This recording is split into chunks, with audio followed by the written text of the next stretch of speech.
Hey St. Catharines, welcome back to another episode of talkSTC. I am Mayor Matt Sisko of the great and beautiful city of St. Catharines. I'm excited to have you here as we chat about the things that are going on in our beautiful city and all the great folks that make up our community. We're getting towards the end of September, getting into October now. A lot of fun that has been in the rearview mirror, a lot of fun that is upcoming. Obviously, Grape and Wine, another huge success. Always entertaining to walk in the parade, get to the park, and experience all the different businesses and activities that go on during the Grape and Wine Festival. We also had a fantastic Terry Fox run just a few weeks in the past now. We also had the Steel Blade Classic with Brock University. Always great to see the students back in town and celebrating at the Meridian Center.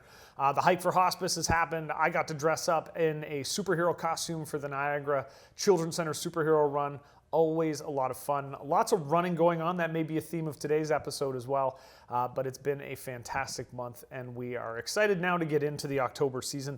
Lots of stuff coming up, right? We've got Walk a Mile in Her Shoes. That's coming up this month. The Ice Dogs home opener. And I should say, following up the Falcons home opener that I had an opportunity to be at earlier in September. So hockey is getting back. And of course, we've got Thanksgiving and Halloween coming up. Always great times and really introducing us into the cooler, I would say nicer weather sometimes. Fall's my favorite season of the year. I like hoodie weather is always the best way to live your life. That's my opinion, and I am sticking to it.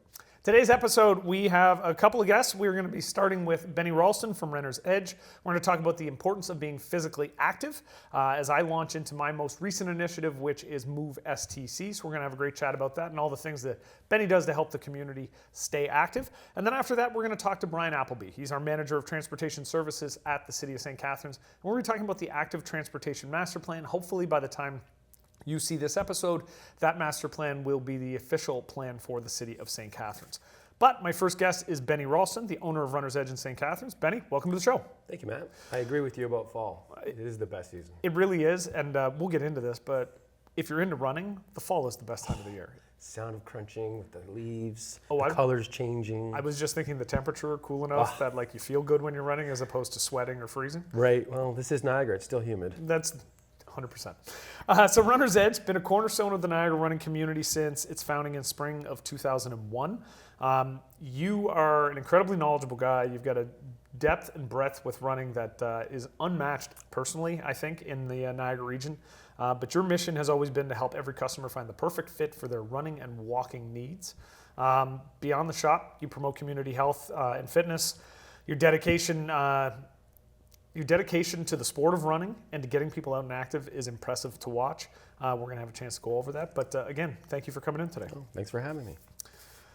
So you own a running store. Yeah. I'm not going to lie. Like, I love running, and that seems like a bit of a dream come true. So you must love running. What's the story? It's actually quite ironic because I'm a walker now. Okay. I got sidelined by an accident that could have been avoided, but it didn't, so who cares? But here we are. Mm-hmm. And it gave me a new appreciation for your idea, motion, just movement.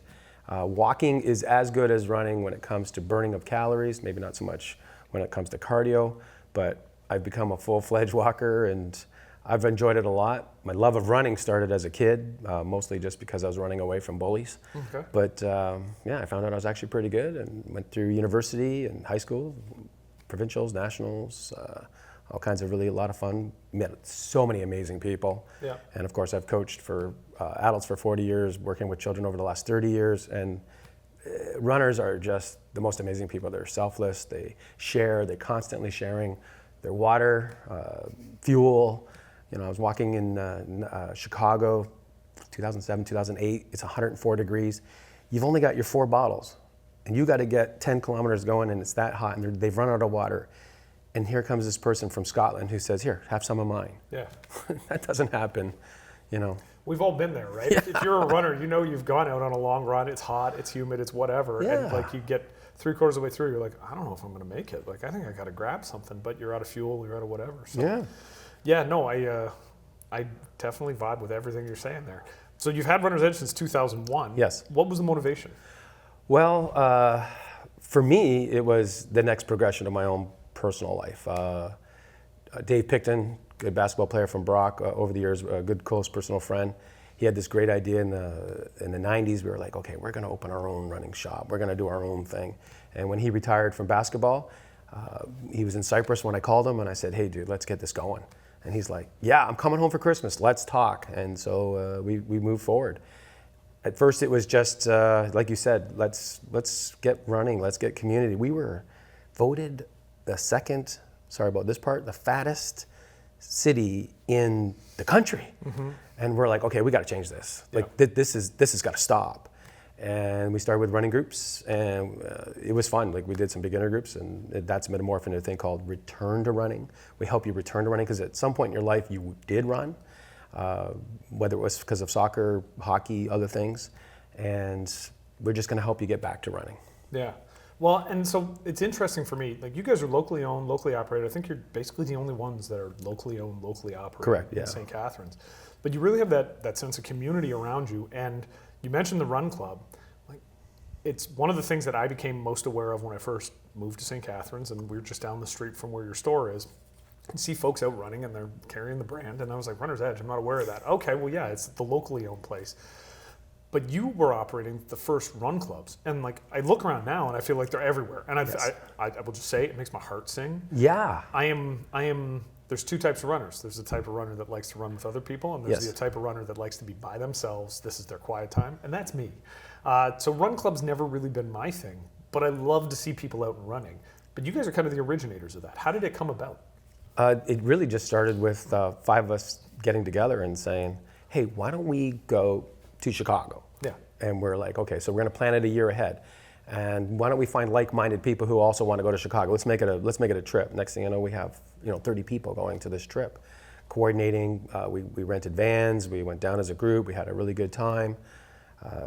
Next thing I know, they're like, can you help us train for Around the Bay? Can you help us train for? I want to do another marathon, and I'd like to qualify for Boston. And then that whole Boston vibe in 2001 was small, and now, I mean, it's enormous. Everybody, the rite of passage, I have to go do Boston, I got to Boston. And no, that's not the truth. If you're gonna run, you can run 1 mile and enjoy it. Okay, but are you inside my brain right now? Because I will say, like, as a guy, I've been running since, I ran cross country in high school, but then I went to Queens and thought I was gonna play football, did that for a year, and then my shoulder exploded. And I wound up gaining a bunch of weight because I was still eating like a football player, but I wasn't actually playing. And so I started running my 3rd or 4th year, and it's just been consistent ever since. And I'll admit, like, I will go through periods where I don't run as much, but I love running. And it's always been in the back of my mind, probably since I was I ran my first marathon when I was 29. And then you start thinking, oh, could I get faster? Could I do Boston? And then Boston just sits there, right in the back of your brain. And you're like, I want to do Boston. But you got to be fast to run Boston. Fast is not quite the right word because they do it by age group, but you need to be good. Like, you need to be patient. Fast is one thing, but patient and learning how to be patient for the whole run, because now, back then, if you ran the qualifying time, you pretty much got in. Yeah. Now you have to run 8 minutes, almost 10 minutes faster than your qualifying time. So you're right, you do have to be fast. Yeah. Which is where we come in. We do intervals on Tuesdays. We do hill workouts on Tuesdays. We work out of Burgoyne Woods, which is, just a fantastic park. St. Catharines, we're so lucky to have that place. We do stuff out of Canada Summer Games on Tuesdays during the winter months because, again, another great facility, lockers, change rooms, showers, and ease to another path on St. David's Road that's well taken care of by, I'm not sure which city at that point, but it's beautiful. I will give full credit to the city of Thorold. They wanted the path on their side. Yes. We let that. We didn't fight that. And Thorold does a great job of maintaining the multimodal path. Yeah, and we get to use it. I just wheel it, put down cones. We never want to damage the great job that they've done. And now they've advanced it all the way down to I think it's called Town Line Road. Which is what St. David's Road kind of becomes, but it's amazing. It's well put together. Niagara is great in that they're starting to build these things available to us. For years we didn't have that. So when we started in 2001, we were unfortunately dumping ourselves onto some poor neighborhoods, running around their neighborhoods. And most people were really patient with us. A gentleman who passed away unfortunately a little while ago, Bully. He'd set up a beer station for us at the end of our run. He says, he was an older English gentleman. He says, I'm going to set up a beer station here for you. I can't do a good English accent, sorry. That's okay. I think we got the vibe. That's nice. And we were just like little cups, Dixie cups. We're just Just the vibe was just amazing, and it's continued. And I've been very lucky. I've got some people who have been with me since almost 2001, some new people, and the group is very inclusive. We bring everybody together. We understand there's shift works and the way jobs work and retirements. So we have a morning group at 9. We have an evening group at 6:30. We meet Tuesday, Thursday, Saturday. So it works with a lot of people's schedules. Most people, if you look at it this way, if you can get 3 runs in a week, you're going to be gold. If you want to be platinum, there's 4. If you want to be absolutely fantastic, you got to get in that 5th run. But not all the runs are hard. Not all the runs are long. Not all the runs. It's scheduled, which we give them programs and help them, and we figure it out. Easy miles mixed in. Right, you gotta. Oh, 100%. And motion is lotion. I mean, your muscles will heal faster just walking as a recovery. Yeah. You don't need to go for a 5K run. Go for a couple of kilometers of walk, and you will recover faster. So, I mean, and all of this that you're talking about, I mean, this is what sort of led to me wanting to do Move STC, right? There's so many awesome groups in the community. Yes. I know a couple of the gyms in the area have started run clubs. There's the Corners Run Crew. Like, there's a lot of great groups in addition to Runner's Edge. But that's what sort of got me to Move STC. Now, you're sort of... you're my group for October. Like you're kind of the sponsor for the month of October because I love running. And this initially started, I was going to start a mayor's run club, and then someone said, "Wow, but people don't have to run. They can play pickleball, or they can walk, or they can lift weights, or whatever the case." Exactly, that's what we want to do. But because running's near and dear to my heart, and you're my guy, you're right down the street from me. So we've got a $50 gift card to Runner's Edge this month. So anybody who goes onto the website, stcatharines.ca, and gets to Move STC, or they throw something up on social media and hashtag it Move STC. We're entering them in for this month, but it's because of the work that you guys sort of started in the community, and a lot of other people have picked up the baton and run with it as well. That's a terrible pun I didn't intend for. But okay, so like we'll match your $50 one. So we'll get 2 $50 ones. So you'll have one from you, one from us. You're a beaut. So 2 people will get the benefit of at least, we do a gait analysis. We do the whole thing. We watch the way you walk. We watch the way you run.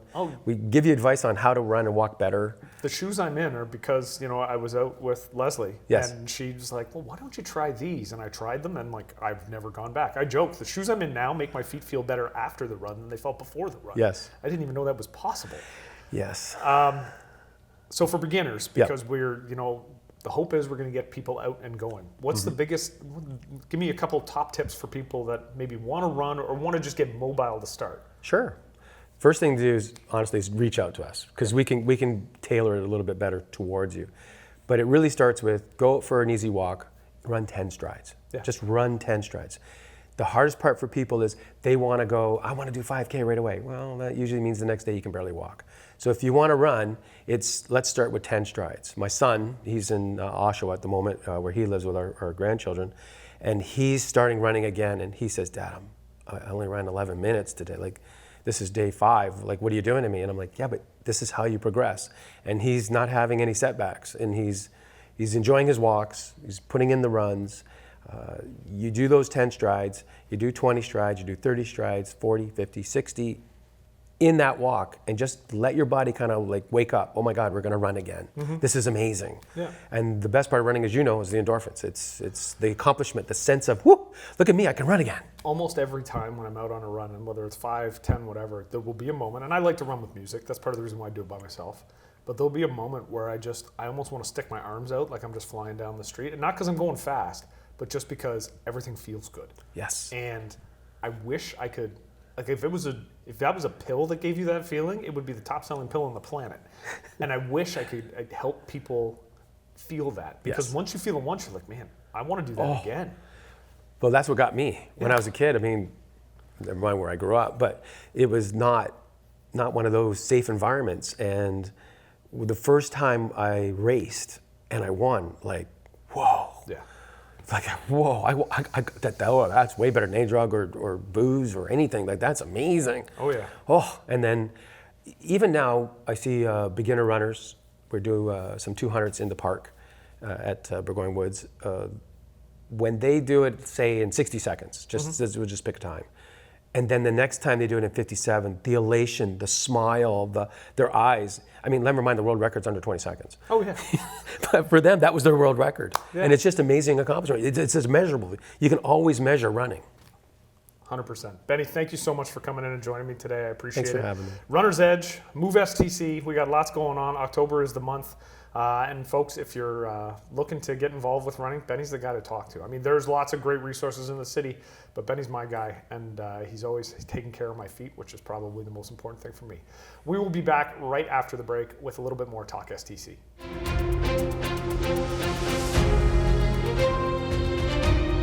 And welcome back. We are here at Talk STC. My next guest today is my good friend, the manager of transportation services with the City of St. Catharines, Brian Appleby. Brian, welcome. Thank you. So, Brian, 25 years of experience in transportation field. You've been in transportation services. You've been leading the division since 2015. Before that, private sector engineering and safety firms. Do you prefer the private sector or do you prefer the public sector? I have to say I actually prefer the public sector. Okay. And the reason I say that is because you actually get to be where the rubber hits the road. Yeah. Private sector is great. We need them. They come up with all our plans. We implement them. And I think that's, for me, you get satisfaction seeing things get put into place and see people use them and enjoy them, hopefully. Yeah, that's awesome. Okay, so since you got to the city, you've been involved working with city consulting teams in the development of our first transportation master plan. This was the first one in nearly 50 years, and now we're embarking on the active transportation master plan. So we've got a lot we can cover, a lot of bases we can cover during this segment. Absolutely. Right on. So thank you for joining us. Tell me about active transportation. What's the plan do for the city? So active transportation is really, it's transportation that happens at the human scale. So we're talking about walking, we're talking about rolling, we're talking about any kind of assistive device, and even items such as e-scooters and micromobility. So really what this plan does is it starts to lay the groundwork, the roadmap to move forward over the next 25 plus years to really create equity within the system. Some folks, they can't afford a car, they can't drive a car, they just don't have an option of using the traditional method that has been traditional method of getting around town in St. Catharines for a long time. And it's really a plan that helps the city move forward with creating that equity so that anybody and everybody can move around the city and they can get past the major barriers and they can get to where they need to or want to be, whether that's school, whether that's shopping and working or playing. And it's really allowing that, bringing the transportation system to everybody. And not just having it. If you have a car, that's wonderful. You can get around safely, you can get around quickly. It's really to bring it, and you don't need the car. You can do it a different way, and that may be because you have to, or maybe that's because you want to, or maybe you're curious about it and you'd like to try it one day. So really that's what this plan is going to achieve over the next number of years. So you touched on the safety piece there, and this is something that I've tried to talk to residents about, because sometimes we get some pushback and people will say, well, why are you not taking into account, cars? Why are you trying to ignore? I mean, you hear stuff from other communities in Toronto, they're always talking about the war on the car. And I've tried to explain to people, and maybe you can expand on this, when we talk about safety, we're not just talking about safety for walkers or for cyclists or for people on scooters. I mean, if we do this the way it's outlined in our plan, it's going to make it safer for car drivers as well, right? Absolutely. Can you expand a little bit on that? Like how those separated bike lanes and things like that are going to make it safer, not just for the cyclists, but the cars? Yeah, so you're absolutely right. This isn't about being the war on the car. We have a limited amount of space within our right-of-ways. It's about reallocating that space. And like you say, it makes it safer for everybody. Reallocating some space so that walkers have a place to be and cyclists and other mobility devices have a place to be, and having the car have a place to be as well. And separating out those users is safer for everybody. And also part of what happens is that you potentially start to reduce some of the traffic volume. You start to improve the safety at the intersections, because any safety implements that you put in for the active user also goes to benefiting the driver. Yeah. By just slowing things down at the intersection. The lanes may be a little bit more narrow for vehicles Doesn't mean they don't fit, they absolutely do, but they may look a little more narrow, so you may choose to drive a little bit slower. And it's really about cleaning up conflicts. And really the intersections are the big thing, and that is a big part of this plan, is to really clean up the intersections and make them safer for everybody. Yeah, I mean, that's really the goal here. It's not about taking away from the vehicle, it's about reallocating the space and raising the level of the active user as well, without sacrificing the vehicle. It can be done. Yeah, no, 100%. And I try to explain to folks, cyclists are there. Cyclists are on the road now. A lot of people say, well, I don't see many. Well, no, but you do see some, and they're there. If we create these separated bike lanes, whatever the case may be, you don't have to worry about them quite as much, right? If there's a physical separation and barrier between you and the cyclist, well, then they're taken care of and you're taken care of. And it's not that you can ignore that they're there, but they become like any other road user. Absolutely. They have their space, you have yours. I try to really make sure people understand this makes it easier and safer for car drivers as well. Absolutely. And I'd like to always make sure we push that point, because it's important for people to realize that. It is. A lot of initiatives and goals in this. It's going to take a fair amount of time and resources. How do we start the plan? Because this is the biggest concern that council always gives me is, well, okay, we have this ambitious plan, but how do we get started so that it actually starts to make a difference right away? Yeah, so the plan, you're right, it's a long-term plan. It's a 25-year plus plan. However, we have what's called a rapid implementation network built in. And that idea of the rapid implementation network is to build it out over 3 years using what we'll call quick build materials. So narrowing some vehicle lanes, using some infrastructure that we already have, and installing bollards or short curbs made of rubber or concrete, like you'll see in other municipalities around Ontario and elsewhere. And it's about painting some green lanes and some bike boxes and at the intersections. And it's taking from the overall network, taking the key corridors that are in the long-term network and building those out and raising that operations and the maintenance and the safety of that network over a short period of time. And then what happens is, in the longer term, as we go back to reconstruct these particular roads, we leverage the capital improvements that we're doing at that time, and then we make maybe an even better facility out of that. But what we achieve over 3 years is a connected and safe route system that can be used by all users, and can be used, the intention is to be used all months of the year. So they're maintained in the summer, they're maintained in the fall, and they're maintained in the winter. And really that will get us quickly to a place where we can offer that equity, we can offer an alternative in a short period of time while we build out the larger network. We know there's large capital investment. We know there's large operational investment, and it's going to take time. But 3 years is a reasonable time. We have some budget dollars already in place to start building this out, and we hope that we can show that this is something that is possible and done in a short period of time. Well, and you mentioned something there that I think is important for residents to understand. When we implement this, sometimes a lot of people will get taken aback by the capital costs. But the point that I've tried to make, and that staff have said is correct, the rapid implementation network is phase 1, and it comes with a cost. It's not a huge cost based on what we spend on our capital builds. But over the course of the 25 years, we're going to be doing these pieces as we're reconstructing roads. A lot of the costs are already built into those road reconstructions anyways. It's just a matter of how we allocate those costs within the project budget, and whether we're going to put a bike lane here or separated bike lanes here. A lot of those costs are already sort of included in our capital plans. So over the course of 25 years, it's not as big of an overall impact on taxpayers as the numbers seem to indicate, because those projects have to be done anyways. That's absolutely correct. And that's why the plan really does try to leverage that capital investment that we have to do anyway. And as you said, whether we're going out and putting lanes on the street, as we have done, say, for the past 20 years, we just basically take that asphalt that would have been put on the street and we perhaps move it up and behind the curb.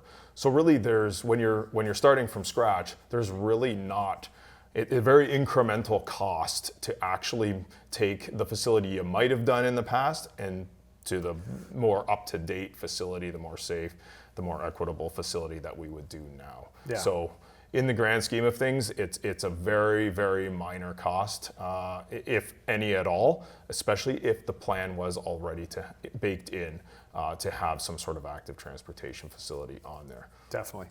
Okay, so I mean, I haven't stopped talking about this for 2 years about how our priority is housing. It's the big priority for everybody in Southern Ontario. We're trying to get development moving faster. How does the active transportation master plan work to support that? Like, the city's goal is to get housing. How is this going to make that happen? So what we're, as you're very well aware, the city's pretty built out, so it's intensification. Yeah. And so part of the challenge and part of the questions we get is, where am I going to park my car if the building takes up all of the property, or if now we have 4 units versus 1 unit? And part of that is, well, if we have a usable, accessible option, perhaps you don't need the car. You can get around town without it. And so that is one of the big things, is that offering an alternative to get around and not requiring the use and storage of a private vehicle is going to be big, and is going to be extremely helpful as far as moving forward with intensification in our housing. And it's about affordability as well. Yeah. It's tough to meet all the bills. Not having to pay car insurance, not having to pay for fuel or power, and not having to pay for maintenance is big. Again, if you have an option, right? Music to a lot of people's ears. Brian, thank you so much for coming in today. I appreciate the time. Thank you for having me. And we'll continue this conversation as we hopefully start to implement this active transportation master plan. Absolutely. Thank you very much. We'll be right back after this.